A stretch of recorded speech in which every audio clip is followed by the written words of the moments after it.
Okay, hello everyone. Thank you for having me. So yeah, I'm going to be talking about Speed Tracker, a performance monitoring tool that I built. Just a quick introduction about myself.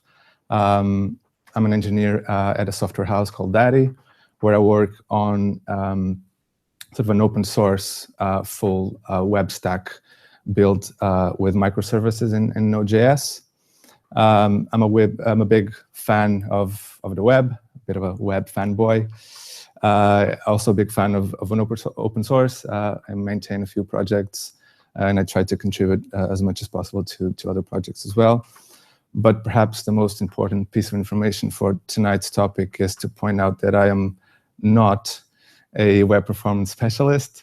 Web performance is an area that I've been dedicating a lot of time and doing a lot of research in the past couple of years, because I believe that it's an area that we as web developers need to get right if you want the web to to be competitive against other platforms. But it's not necessarily my area of expertise. So I just want to manage some expectations here.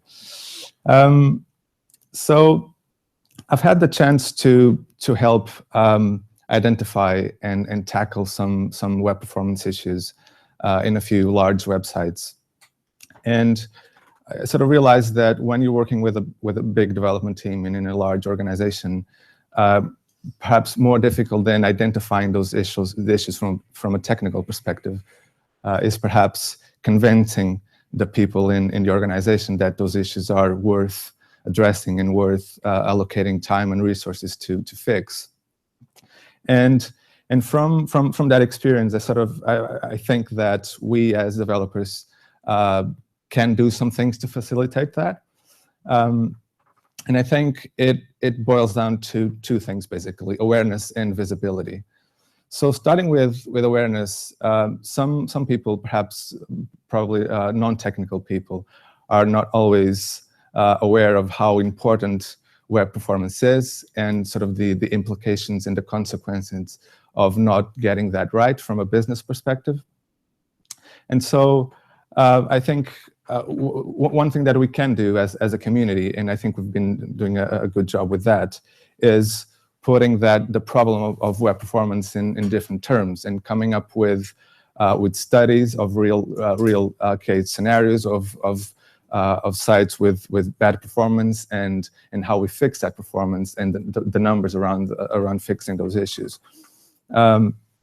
So just a couple of examples. You'll find a ton of these examples online, but just an example of over more than half visits on mobile devices being abandoned after 3 seconds, according to DoubleClick. Another example that I like to use a lot is from a newspaper that you may or may not have heard of, the Financial Times, where just an extra second in page load time represents almost 5% drop in articles being read. So when you present performance in these terms, you can actually frame the problem in another way. So more than harming user experience, bad performance costs money, right? And so I think that when you talk to people in your organization and you put things in these terms, it's usually easier to get their attention and to hopefully get the resources that you need to look at performance more seriously and to fix those issues. And to do that from a technical perspective, there are a lot of different tools you can use.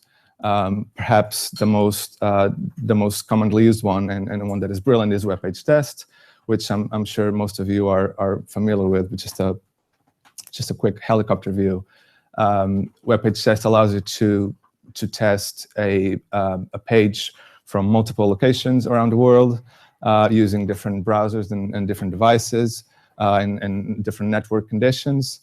You have a web-based UI, which you can use to choose your parameters and to request tests, or you can use a RESTful API, so you can integrate that with a testing suite or a build process.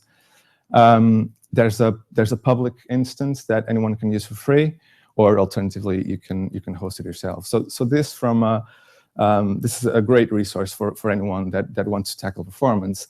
But again, looking at the perspective of a large organization, I don't think this tool alone will magically fix everything and solve all their problems. And I do think there are some challenges around this. For example, the data that you get from a report in web page test, it represents the state of your website at a very specific point in time, which is the time at which you request the test. But when thinking about performance, we should be thinking about performance from a continuous effort and not as a way of fixing individual problems at specific points in time. So ideally, we would have a way of continuously monitoring various performance metrics rather than measuring at one specific point. Another potential problem with this tool is that the report that we get back can be a bit overwhelming, especially for non-technical people. It has a huge amount of information, a lot of useful information indeed, but it's still a bit overwhelming. And there are still some questions to be asked when you get a test, when you get a test report. So first of all, when exactly should you run tests? Do you run them daily? Do you run them every time you deploy? And who is responsible for running these tests? Is it an automated process? Is it a developer or a couple of developers that have the responsibility to monitor the performance? And then what do you do with the report? You get the results back. How do you translate that into actions for your development team? And then finally, the results that you get back are basically just visible to the person that has requested a test, unless you obviously take the link from web page test and send them across, send an email to a bunch of people and hope that they will read that information.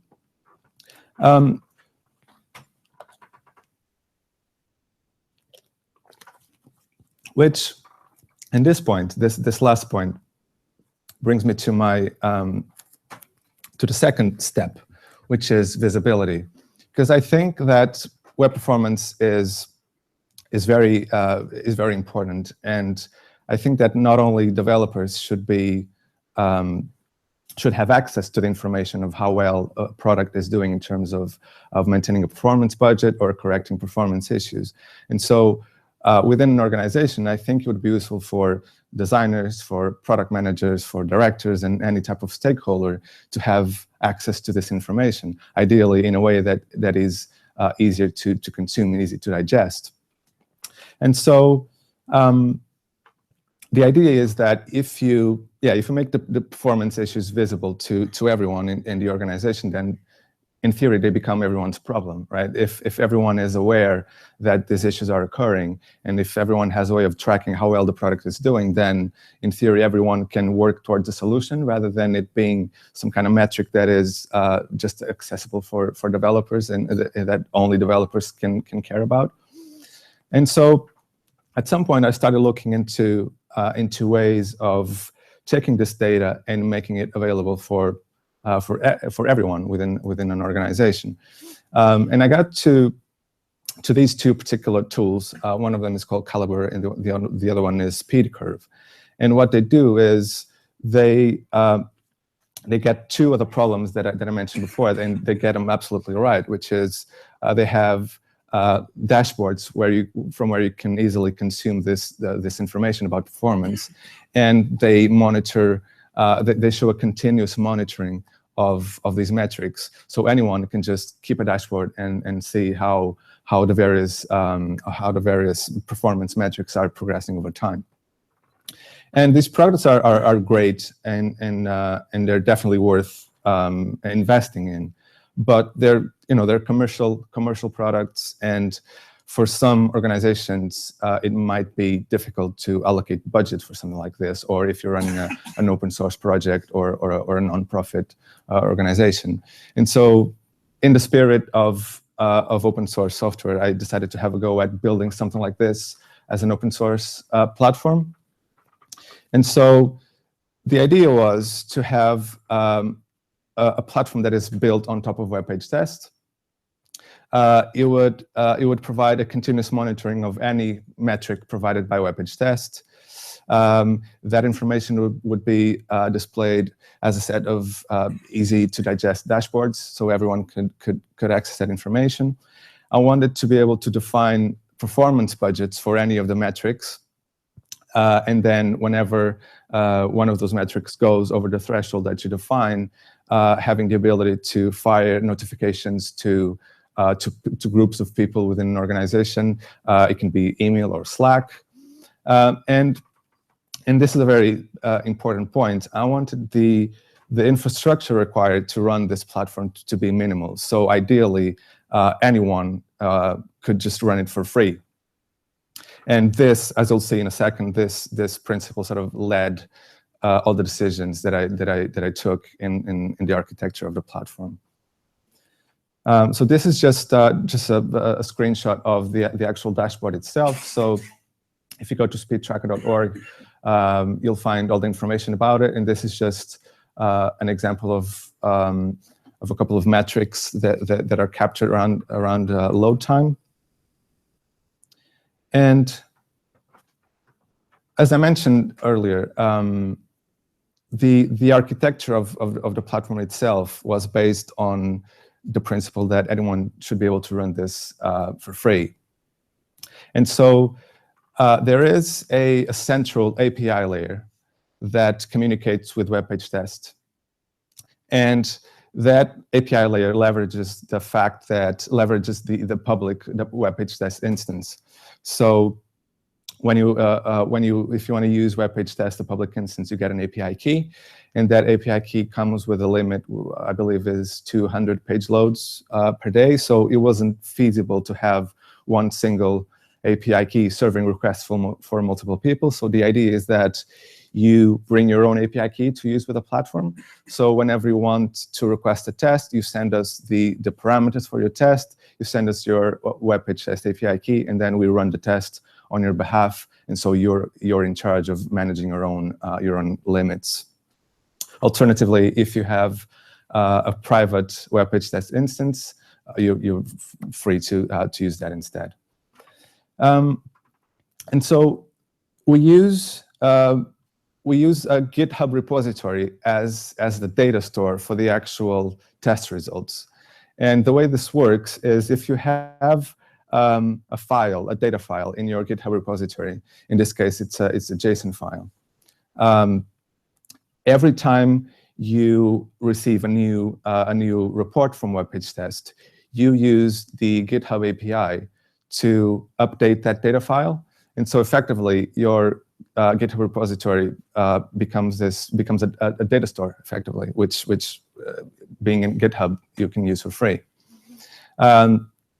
And to actually read those files and generate a website from them, there is a Jekyll site that reads those files from the repository. And using a simple React application, we generate the dashboards and the graphs from those data files. And finally, to actually serve this as a website, we can leverage GitHub Pages, which also comes with HTTPS for free.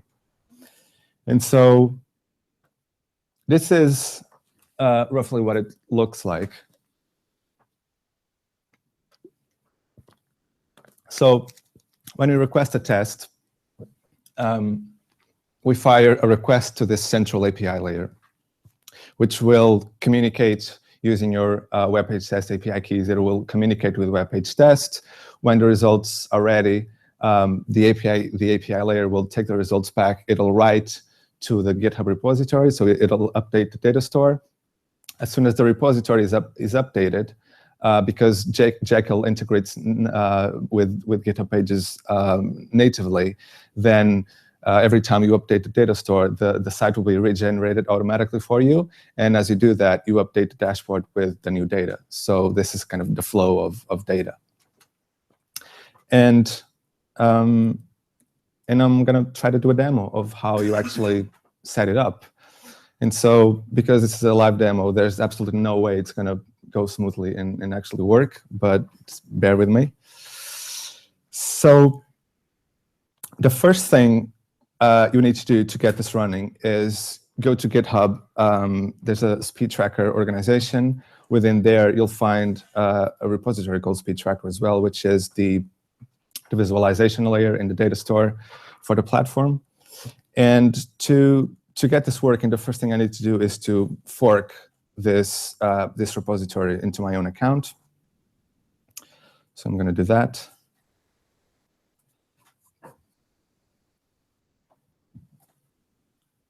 Okay, so this is going to be my, it's under my account now, so this is going to be my, it's going to be my dashboard. And the next step is to give the API layer access to this repository, so it can write the data files to the repo. And instead of using the regular GitHub authentication flow, which asks for quite broad permissions from your account, like it asks for access to all the repositories, which is kind of annoying. So instead of doing that, the way you give access to this repo is you go to collaborators, and you add, there's a user called SpeedTrackerBot. So if you add this user as a collaborator, then you're giving access to just this repository and nothing else in your account. And as you'll see, at this point, the invitation is still pending. So we kind of need to tell the API layer that we got a new request to connect to a repository. So if you go to speedtracker.org, you'll find a couple of links at the top. And one of them is called Connect. So if I just type in my GitHub username and the name of my repository, which is SpeedTracker, and hit Connect. OK. So in theory, yeah, it's connected now. So this is the first thing you need to do to give it access to the repo. So now it's connected. The next thing we need to do is enable GitHub pages for this repo, so it can actually serve the page as a website. So if we go to Options, GitHub Pages, and I'm going to enable it for the master branch. And optionally, you can choose to use a custom domain with this. You don't have to, but I've created a nice subdomain for this, which I'm going to use. Okay, so that's done. And now we can start configuring our dashboard. So there are two places where we need to configure. The first one is the main configuration file, which is speedtracker.yaml. And as you can imagine, this repository will be a public repository, so anyone will be able to access this. However, there is some sensitive information that we will want to store in this repo, such as my web page test API key and other things that we might not want other people to see. So we use a basic form of encryption to write this data to this config file. So what we need to do is, again, on speedtracker.org, there's a link at the top called encrypt, and you'll need to pick a key, an encryption key that you're going to use on every request. So I'm going to pick my key. I'm going to hit encrypt. And so this is sort of the encrypted version of my encryption key. So it's encrypted with itself, and I'm going to explain in a bit why we need to do this. And so this is the first thing that I need to add to my SpeedTracker config file. All this is explained in this document as well on the documentation online. So if I miss something, apologies, but you can find it there. And so I'm going to put this here. And the next thing that we need to configure is our web page test API key, which we also need to encrypt. And so the idea with this encryption tool is that anything that you type here will be encrypted using the key that you chose. And so to get your web page test API key here, you would need to, first of all, request a key from webpagetest.org. And then as soon as you have your key, you would paste it here, and then you will get the encrypted version of that key. I have my own key here that's already been encrypted, so I'm going to use that. And there are, by default, we're going to use the public instance of web page test. But if you want to use a private instance, you would uncomment this field here. You would encrypt the URL of your private instance, and you would put it here. And in this way, it would use the private instance instead of the public one.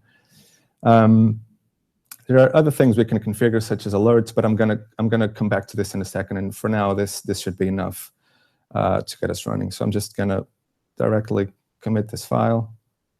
I'm just gonna make sure that it looks good. So that's the first bit of configuration that we need to do. The second part is to tell the platform what is the pages that we wanna test. And that is done in a directory called profiles. So a profile is a collection of parameters such as the test location, the connection type, the number of runs that web page test is going to use, as well as the URL, the actual URL that's being tested. And so if you want to test multiple pages, or if you want to test a single page with multiple test parameters, you will need to create multiple profiles. You can have as many as you want. So I'm just going to edit the default one. So the name of my, I'm not editing it. Okay, so I'm going to say that, what am I doing? The profile is going to be LDNWeb Performance. It's going to be my default profile. You can choose to run your tests manually, or you can define an interval at which the tests will run automatically. In this case, I'm setting it to run every 12 hours. So every 12 hours, this profile will be tested again. And then my parameters, you can any parameter that is accepted by the web page tests RESTful API will be accepted here. I'm just going to leave the defaults, and I'm going to use just going to specify the URL. This could be embarrassing. I'm sure it won't be. No, it won't. And then we can configure performance budgets.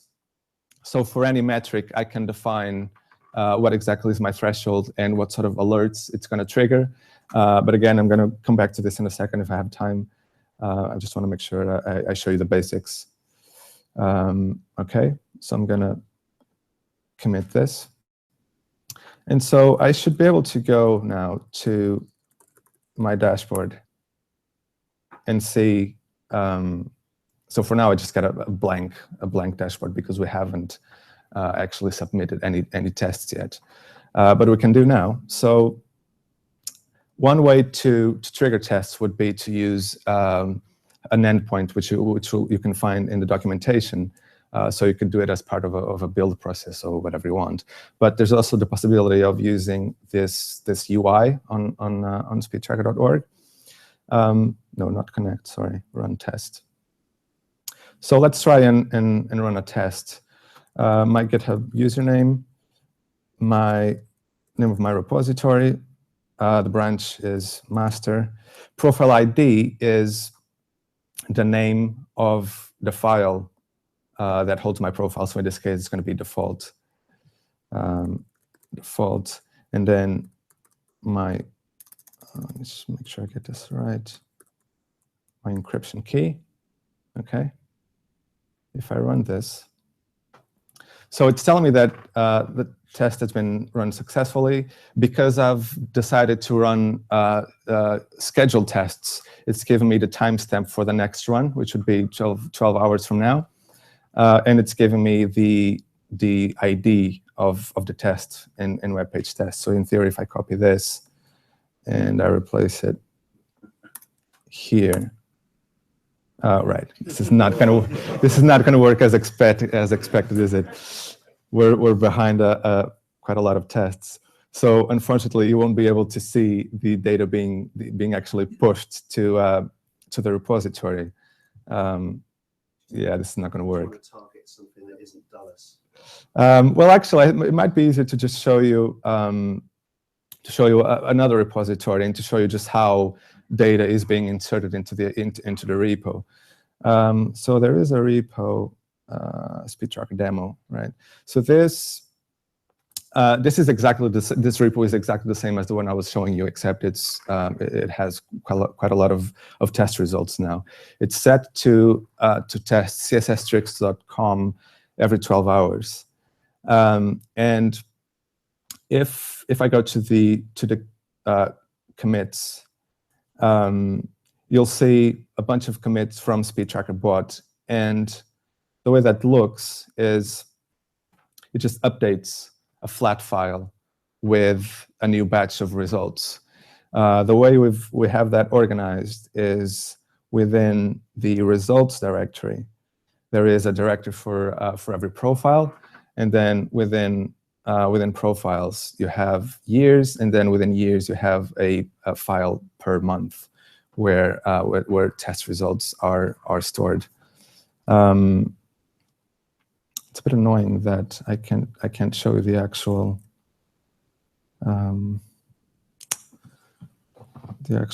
tests being pushed. What can I use instead of dollars? Let me see.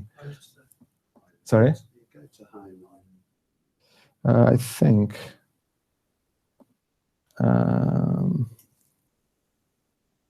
you need to grab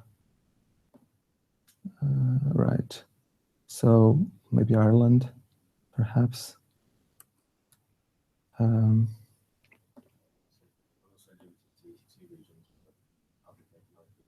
Okay, it was that. Oh, so this one should work in theory. Yeah. Okay. See, this is live demo. It was never going to work. Okay, let's try. If I edit my profile. On the main one, don't connect to that. Oh, thank you. Just had a note saying use the Dulles ThinkPads. That's from Andy Davis. It won't work with the FMIQ. That's it. Okay.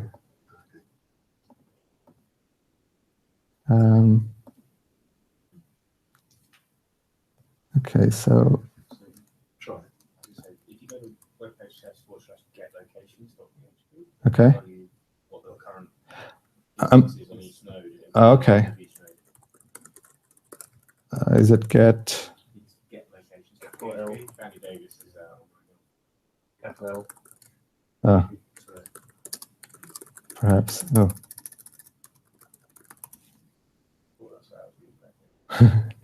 Get locations with a capital L. No. There you go. Okay. So what I'm not sure is the actual string that I need to use for the RESTful API, because I found that the API is expecting these location IDs in a very specific. Yeah, just copy and paste those and it's fine. Okay. So let's see. I don't know if LDNWebPerf has ever been used for Brazil. Idle testers. Okay. My web stats. Okay, let's give this a try. Okay, so now if I try to run this again. Okay, let's see how this looks. Not this one. Okay, it's looking promising.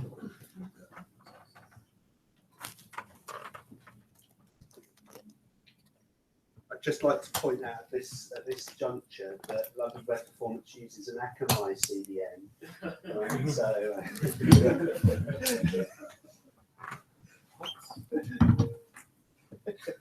It won't be cached. It's one test as well. By the way, just kick me off the stage if I'm running too long. No, you're okay. So we should be seeing a commit anytime soon. Okay.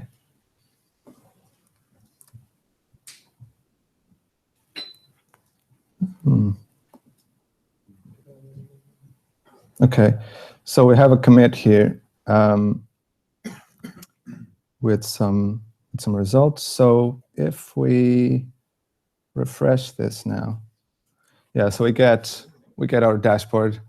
It's still not looking very interesting because we just have one result, but these are just a few of the metrics that we have by default: load times, rendering, the content breakdown by size and by number of requests, and we also have the film strip view from the latest test. We could add performance budgets. For example, if I go, and the budgets are defined on a profile level. So if I go to profiles, I'm going to add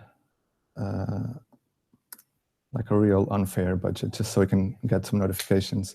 So I'm going to say speed index 100. Okay, I'm going to save this. I'm going to specify that it's going to send a Slack alert, and we're going to configure this alert in a second. I should have done it the other way around, but you'll see in a second how this works. So this will define my budget, and then I can, if I go to the main config file, I can configure alerts. And at the moment, an alert can be an email or a Slack notification. So I'm going to go ahead and add, so in the alerts section, just go uncomment this. These keys, by the way, it's called Slack alert, but it could be called anything as long as the type is Slack. And again, to get this working, you would get the hook URL from Slack. You would go to the encrypt tool. You would encrypt using a key, and you would paste the encrypted value here. I'm going to use one that I've encrypted previously. So I'm going to put it here. Okay, and this is my Slack alert. It looks good. And if I do another test, okay, it'll take a bit to, but you'll see that because we've added the budget, you'll see that we have an indication here of what the budget is, and we have a line in the actual graph, so we can see what the budget looks like. And just waiting for the second test to come in.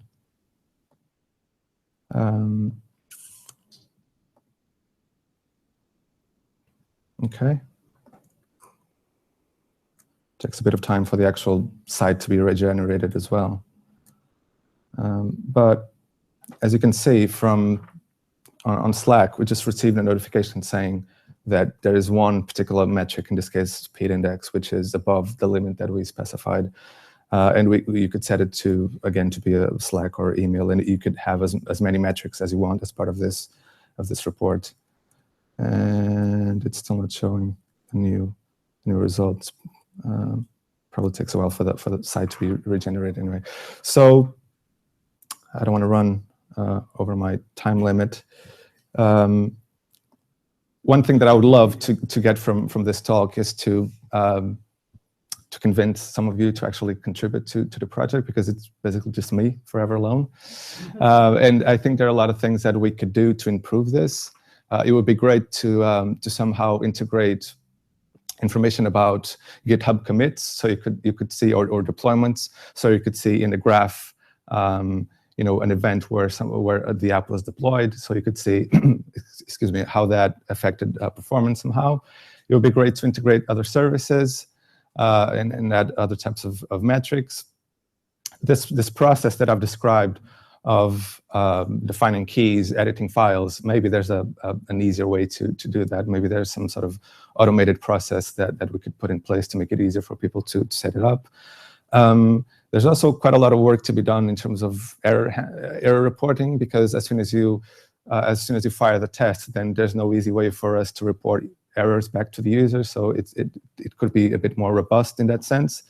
And in anything really, any new features will be more than welcome, and I'd love to discuss those with you if you're interested.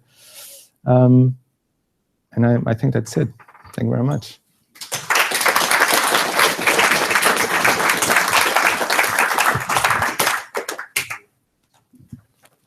Right, is this still on? Yeah, right, okay. Do we have any questions for Eduardo? Right, down at the back, number one.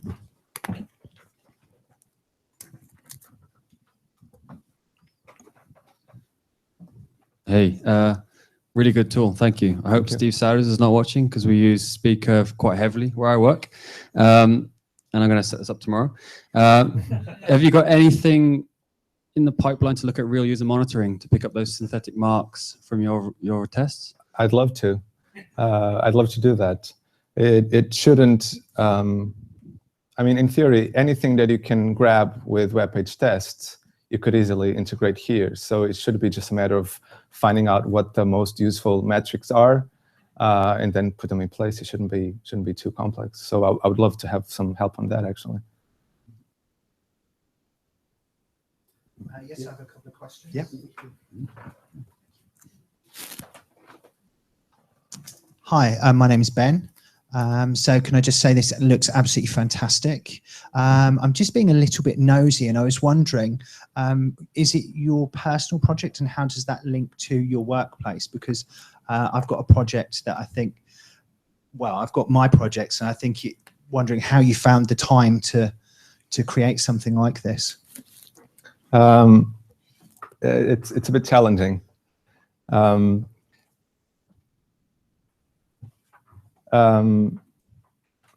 It didn't start. It started as a personal project. I did it to solve some challenges I had at work, but it's essentially a side project, and it is challenging to find a work.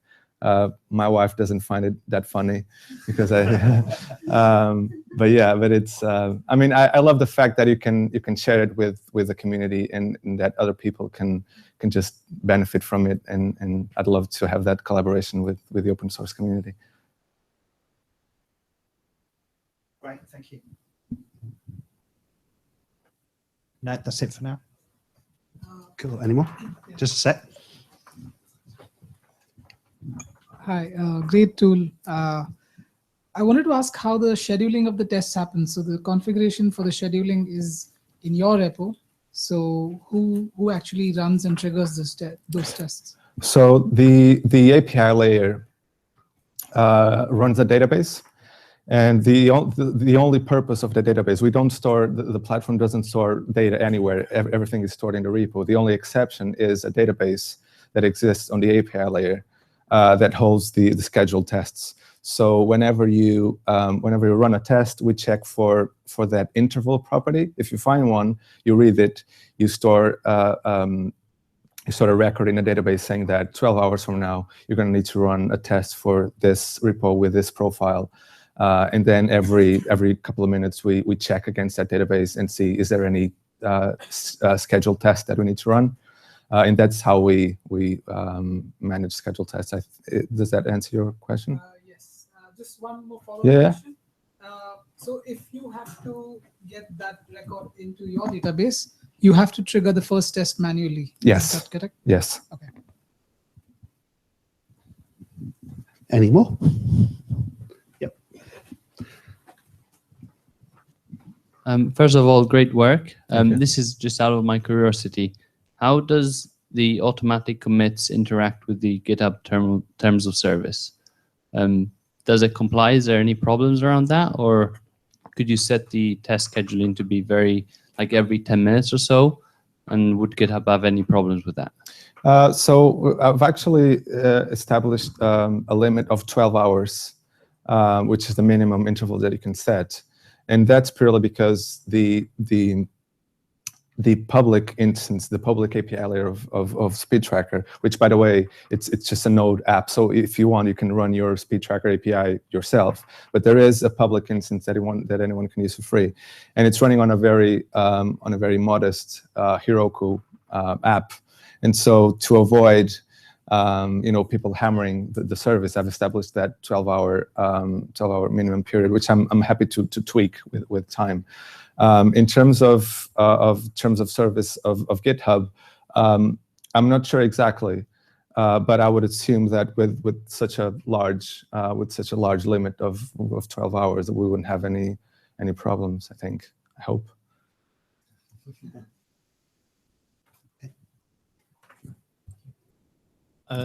Just a bit of an aside. I think it's very cool. How did you sort of come up with the architecture for it? Was it something that you sort of defined what you wanted to do and planned it out quite thoroughly, or was it more of an evolving side project style? I do have another side project previous to this one called Static Man.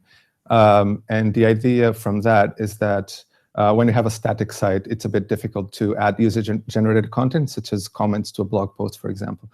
And so I was trying to find a solution for that problem, and I came up with this platform that is, again, an API layer that receives comments, that handles forms from a web page and transforms those into data files that are pushed into a repository. And that's how I solved the whole issue with user-generated content on a static site. And so that, by using GitHub in that way, by using the GitHub API and the GitHub repository as a data store, that kind of led to my choice for this project as well, because it made sense. It's a platform that everyone uses, you can use for free, and so it made sense to choose it for this one. And also because it was a cool experiment, a bit crazy, but it kind of worked, so it was cool. I've got a question if no one else was going to jump in. I'm interested in what you say about that you're able to build this app yourself, because I'm kind of thinking, right, okay, how can SpeedTracker be used against internal pre-production sites that may not be externally available? And I know we've talked a little bit over how the integration with private web page test kind of works.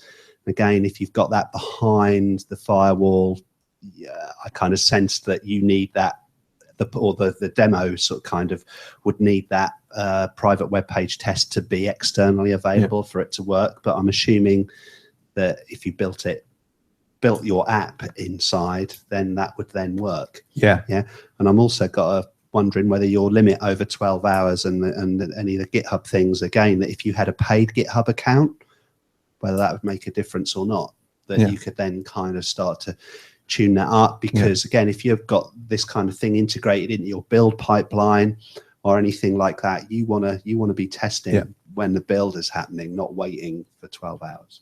And even that 12-hour period, it only applies to the public instance of SpeedTracker. If you choose to run your own API layer, then obviously you're free to use it however you want. And you mentioned that you might want to have the page only available to an internal network. And if that's the case, then probably using GitHub pages to serve the dashboard is not ideal. But you don't have to. You can have the page being generated in the repository, and you can just serve it yourself using any type of web service. So. Okay, is there more than one question, or because I'm going to have to call it a day, but in a minute. But we'll do this one. That's right. Thanks. If you're a really unfortunate developer, you might be working with a site that is still loading or still unusable after most of the standard browser events have fired, like the final onload event, if you're really unfortunate. And you've got to track those events and compare them to business metrics to make a case to improve the site in a quite dramatic way. At that point, custom events becomes quite important. Thinking about it, I think it should be quite easy to implement custom events with what you've got going on there? Is there any reason that that hasn't happened yet? Am I being naive or? No, you're right. I mean, anything that, again, anything that can be done with web page tests, we can integrate with this platform. The only reason I haven't built it by default is, I guess I still need to find out what the best metrics in the custom events are. But there is no. That's the only reason, really. I just used the most simple, the simplest metrics from web page tests, sort of the default ones. But I'm more than open to add custom stuff, which will be much more useful. Maybe you've found a collaborator there. Maybe, that could hopefully. do that. Anyway, okay, I'm going to have to draw this one to a close. So I'd like to obviously say brilliant work. I mean, it's really great, really interesting use of like GitHub technology and stuff. I've never really seen it used in that way before. So that was really interesting to me. So just one more thank you to Eduardo. Thank you. We'll now take a 5 to 10 minute break and kind of aim to start again no later than 5 past, please, and then we'll have the talk from Simon. Okay, thank you very much.